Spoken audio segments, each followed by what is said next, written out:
कही रह दास मैं ताही को पूजूं, जाके गांव ठाव नाव नहीं कोई। मन ही पूजा मन ही धूप, मन ही सेऊ सहज स्वरूप। पूजा अर्चना न जानू राम तोरी, कह रह दास यह गति मोरी। जय भीम, नमो बुद्धाय। गुरु रविदास और अन्य सभी दलित संतों ने राम का नाम लिया है, लेकिन क्या आप जानते हैं कि उनका राम कौन है? उनका राम ब्राह्मणिक राम नहीं है। स्वाभाविक है कि कुछ लोग यह पूछें कि तब इन संतों का राम कौन है। रविदास जी कहते हैं, मैं उस राम को पूजता हूँ जो किसी एक गांव में नहीं रहता, जिसका कहीं एक जगह ठिकाना नहीं है तथा जिसका एक नाम नहीं है। सदाचार के रास्ते पर सधा हुआ मन ही संतों का राम है। जब आदमी का मन सद्मार्ग पर लग जाए तो उसे पूजा अर्चना की जरूरत नहीं रहती। गुरु रविदास तो स्पष्ट कहते हैं कि वे दशरथ पुत्र राम की पूजा अर्चना तो बिल्कुल भी नहीं करते। यही उनकी गति है और नीति है। संतों के राम को लोग सदाचार, नैतिकता, अंतरात्मा, अंतःकरण, सच्चाई आदि नामों से जानते हैं। जैसे ही आदमी गलत काम करने को तैयार होता है, वह राम उसे रोक देता है या टोक देता है। अगर कहीं गलती भी हो जाए तो गलती करने के बाद वह उसमें पश्चाताप की भावना भी पैदा कर देता है। यही संतों का राम है। यह वही राम है जिसे लोग अनैतिक काम करने पर कहते हैं, इसका तो राम निकल गया। इसके ठीक विपरीत दशरथ पुत्र राम का गांव अयोध्या है, ठिकाना उसका घर है और उसका एक ही नाम राम है। पश्चाताप की तो बात ही छोड़ो, ब्राह्मणिक राम तो निर्दोष संत शंभु का गला काटकर हाथ भी नहीं धोता। बाली को छिपकर तीर मारने के बाद बाली की इतनी ताड़ना सुनने पर भी उसके मन में कहीं मलाल नहीं होता। सीता जैसी पवित्र नारी को, और वह भी पूरे दिनों की गर्भवती को, वन में पिकवाते समय उसके मन में कहीं भी दया नहीं उपजती। राक्षसों के बहुत से किस्से हैं, मगर उनमें से कोई ऐसा नहीं हुआ जिसने गर्भवती सीता को ऐसा मरने पर मजबूर किया हो। न ही संतों के राम ब्राह्मणों के अवतार परशुराम की तरह होते हैं, जो गर्भवती स्त्रियों के पेट फाड़कर वहां पल रहे बच्चे अपने परशु से काट डालता हो। इस किस्म के राम ब्राह्मण धर्म में ही होते हैं, संतों के नहीं। गुरु रविदास ने निम्न पद में अपने राम का पूर्ण खुलासा किया है। वे कहते हैं, भाई रे राम कहाँ मोहे बताओ, सतराम ताके निकट न आओ। राम कहत सब जग भुलाना, सो यह राम न होए। करम अकरम शुभ अशुभ नाही, करता नाव सो कोई। जिस राम हो सब जग जाने, भरम भूल रे भाई। आप आपन तो कोई न जाने, कहे कौन सो जाई। निरंजन निराकार निर्लेपी निर्विकार निसासी। नस नाड़ी जसो कह गावे, हर हर आवे हासी। अबरन बरन रूप नहीं जाके, क्या कह करूं बढ़ाई। अलग राम जाके ठौर न कोई, क्या न कहूं समझाई। मन रे दास उदास ताही ते, फिरता जग बिसराई। केवल करता एक सही सिर, सत्य राम तेहि नाई। इस साखी में गुरु रविदास ने अपने राम का स्वरूप तो बताया ही है, साथ में अपने मन की पीड़ा को भी व्यक्त किया है। वे कहते हैं कि असली राम सत्य सदाचार है। जिस दशरथ पुत्र राम को राम बताकर लोगों को बेवकूफ बनाया जा रहा है, उस राम को सत्य राम के साथ मत मिलाओ। वह दशरथ पुत्र राम संतों का राम नहीं है। जिस दशरथ पुत्र राम को शुभ और अशुभ, करणीय और अकरणीय कर्मों का पता नहीं है, उसको ब्राह्मण धोखे से जगत का राम बता रहे हैं। जो काम करते समय अच्छे और बुरे का अंतर नहीं करता, वह भला दुनिया का जानकर भगवान कैसे हो सकता है। वे आगे संतों के राम के गुण बताते हैं कि उनका राम निरंजन निराकार आदि है। दशरथ पुत्र राम में यह गुण नहीं है। वे कहते हैं कि जब ब्राह्मण उसे राम बताते हैं तो उन्हें ठठा पर हंसी आती है और उन्हें उदासी भी होती है कि लोग असली राम को भूल गए हैं। संतों के राम में निम्न गुण होते हैं। निरंजन अर्थात जो आंखों से दिखाई ना दे। संतों का राम आंखों से दिखाई देने वाली वस्तु नहीं है, उसे केवल मन के भीतर महसूस किया जा सकता है। उसे अलग यानी देखा ना जा सकने वाला भी कहते हैं।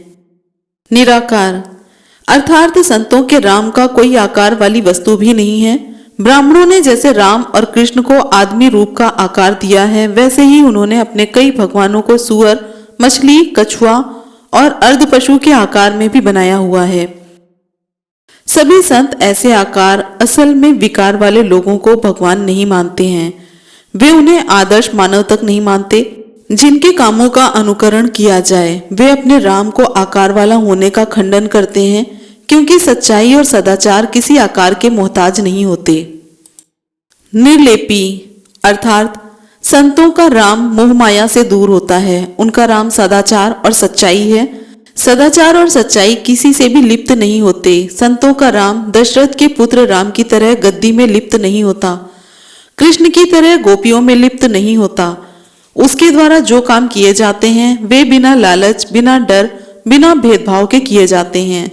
संत जिसे राम मानते हैं वह तथागत बुद्ध की तरह मोह माया, काम वासना, लोभ, लालच, डर, अहंकार आदि से निर्लेप होता है। संतों के राम की तुलना अगर किसी शरीरधारी से की जा सकती है तो दो ही मानव हैं, एक तथागत बुद्ध और दूसरे महावीर स्वामी। उनका जीवन सब प्रकार के दोषों से निर्लेप था। निर्विकार अर्थात यह ऐसा गुण है जो ब्राह्मणों के सारे भगवानों की मिट्टी पलीद कर देता है। संतों का राम बिना बुराइयों के होता है। सदाचार और सच्चाई कभी भी बुराई के साथ नहीं रह सकती। ब्राह्मणों के जितने भी भगवान हुए हैं उन्होंने एक से बढ़कर एक अनैतिक धंधे किए हैं। ब्रह्मा ने अपनी बेटी और पोतियों से दुराचार किया, विष्णु ने वृंदा से बलात्कार करके उनकी हत्या की, शिव ने काम वासना में लिप्त होकर अपना लिंग पुजवाया, कृष्ण ने अपनी मामी राधा और आस पड़ोस की गोपियों के साथ खुल्लम खुल्ला वासना का खेल खेला। और दशरथ पुत्र राम के बारे में पहले चर्चा हो चुकी है। शेष देवों और ऋषियों की करतूतें थू ब्राह्मणवाद नामक पुस्तक में विस्तार से दी गई है।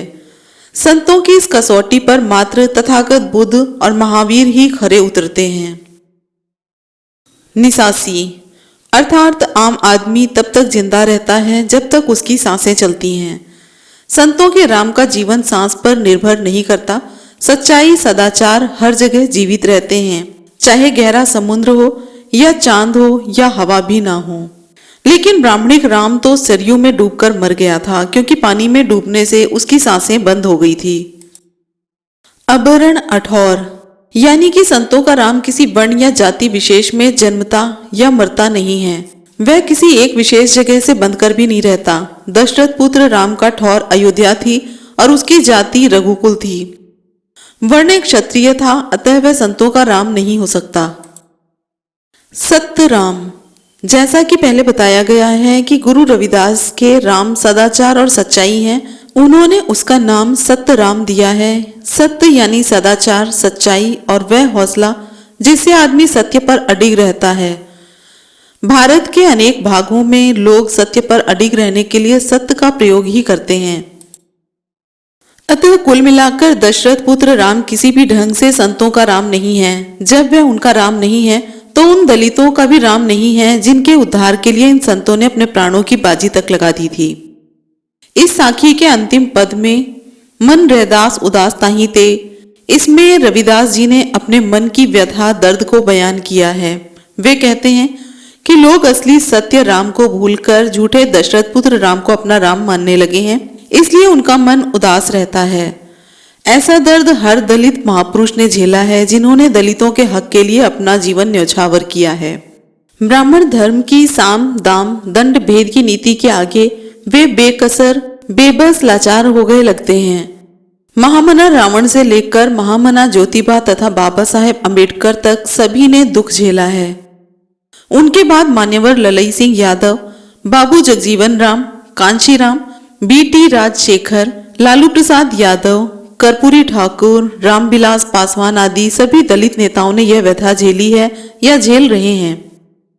यह व्यथा बाबा साहेब के शब्दों में गुलामी की है। दलितों की शारीरिक गुलामी के साथ साथ दिमागी गुलामी ने सभी दलित क्रांतिकारियों को व्यथित किया है। मान्यवर बीटी राजशेखर के दलित वायस का प्रत्येक अंग उनकी इस व्यथा को प्रकट करता है। बाबा साहेब के अनुसार किसी भी सुधारक के लिए सबसे कठिन काम गुलाम लोगों को यह बताना है कि वे गुलाम हैं। दिमागी तौर पर गुलाम लोगों को उनकी गुलामी का एहसास करवाना और भी अधिक कठिन कार्य है। पढ़े लिखे दलित लोगों को भी यह समझाना दुष्कर है कि दशरथ पुत्र राम उनके पूर्वजों के कातिल हैं और वह उनके भगवान नहीं हैं। अगर आज दलित यह बात समझ ले कि दशरथ पुत्र राम उनका राम नहीं है, तो अयोध्या का मसला सुलझने में 24 घंटे भी नहीं लगते। क्योंकि आज तक ऐसा कभी भी नहीं हुआ कि किसी ब्राह्मण ने अपने धर्म की खातिर अपने प्राणों की बाजी लगाई हो। अगर दलित इस मसले से दूर हो जाएं, तो संघर्ष करने वाला कोई भी नहीं बचेगा। इन्हीं बातों से सभी दलित सुधारक व्यथित हुए हैं, क्योंकि दलितों ने हमेशा उस धर्म और उन तथाकथित भगवानों के लिए अपनी बलि दी है जिन्होंने सदियों से उनको मारा, पीटा और लूटा है। एक पल के लिए गुरु रविदास की इस व्यथा को महसूस करके देखें, जब वो कहते हैं, रैदास उदास ताही ते फिरता जग बिसराई।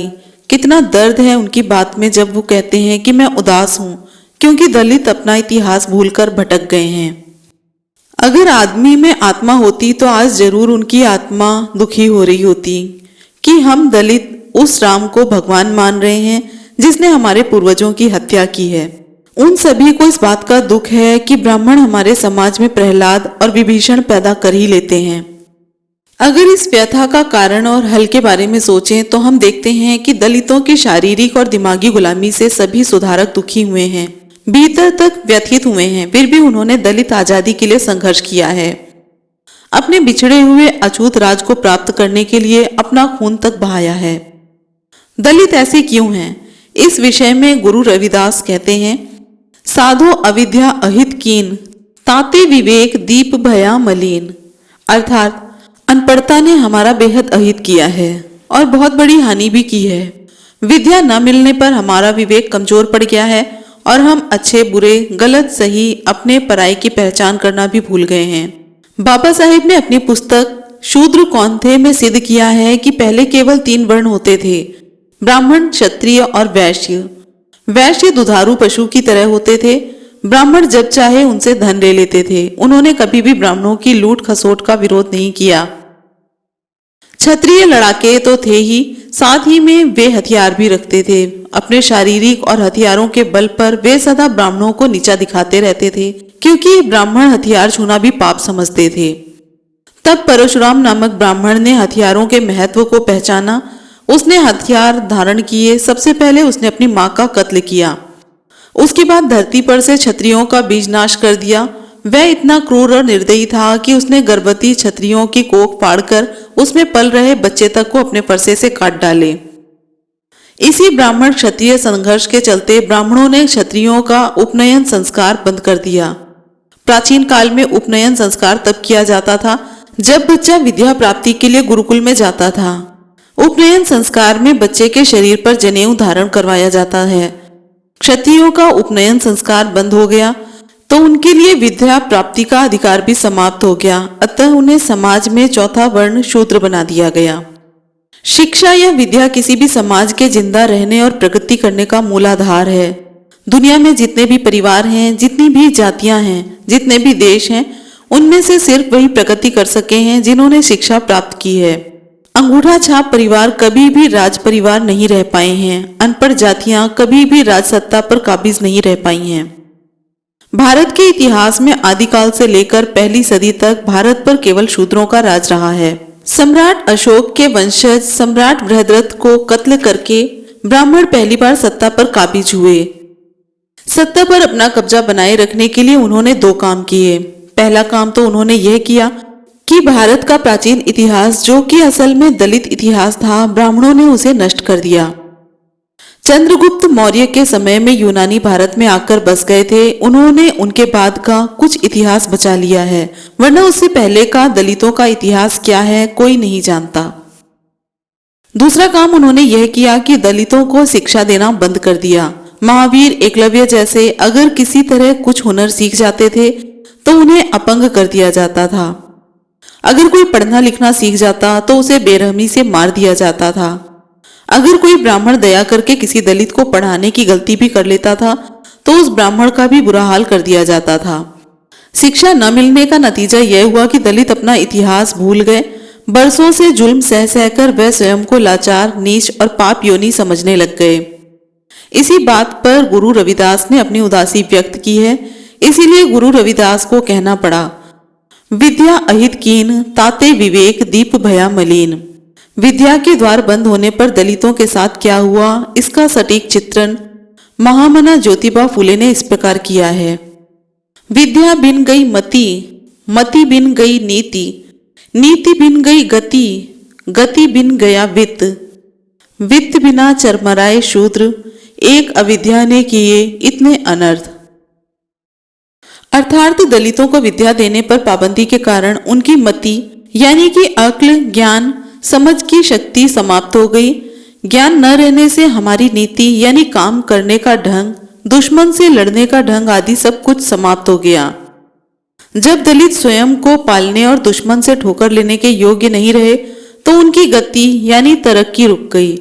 वे हर क्षेत्र में पिछड़ गए। गति न होने के कारण उनके पास धन संपत्ति नहीं रह गई। जब उनके पास पैसा ही नहीं रह गया तो रोटी भी नहीं रही और दलित चरमरा गए, टूट गए। स्वयं को जिंदा रखने के लिए दलितों की कुछ जातियां चोरी चकारी पर उतर आई, कुछ वैश्यावृत्ति पर तो कुछ दास्ता पर उतर आई। धन न होने के कारण दलित ब्राह्मणों द्वारा किए जा रहे जुल्मों के विरुद्ध संघर्ष करने के लायक भी नहीं रहे। एक अनपढ़ता ने हमारा इतना बड़ा अहित अनर्थ कर दिया है। गुरु रविदास की व्यथा को जानकर महामना ज्योतिबा फूले ने दलितों का प्रथम लक्ष्य विद्या प्राप्ति बताया। इसी लक्ष्य की प्राप्ति के लिए उन्होंने भारत में पहला स्कूल खोला। लड़कियों के लिए भारत में पहला स्कूल उनकी धर्मपत्नी सावित्रीबाई फूले ने खोला था। इन्हीं सत्पुरुषों का अनुसरण करते हुए बाबा साहेब ने आदेश दिया, शिक्षित बनो, संघर्ष करो और संगठित रहो। अतः दलित समाज का यह पावन कर्तव्य है कि वे अपने गुरुओं का बलिदान व्यर्थ न जाने दे। गुरु रविदास जैसे क्रांतिकारी जिन बातों से व्यथित हैं, दलित उन्हें त्यागें। वे उस दशरथ पुत्र राम को त्यागें जिसे संतों ने त्याग दिया है। उस दशरथ पुत्र राम के धर्म को त्यागें जिसे संतों ने तिलांजलि दे दिया है। वे संतों द्वारा अपनाए गए सत्य, न्याय, सदाचार पर आधारित श्रवण धर्म को अपनाएं। तो आज हमने देखा कि गुरु रविदास के राम कौन हैं, उन्होंने किसे अपना राम कहा है। वीडियो पसंद आई हो तो लाइक, कमेंट, शेयर जरूर करें। चैनल को सब्सक्राइब करें। फिर मिलेंगे आपसे अगले वीडियो में। जय भीम, नमो बुद्धाय, जय संविधान।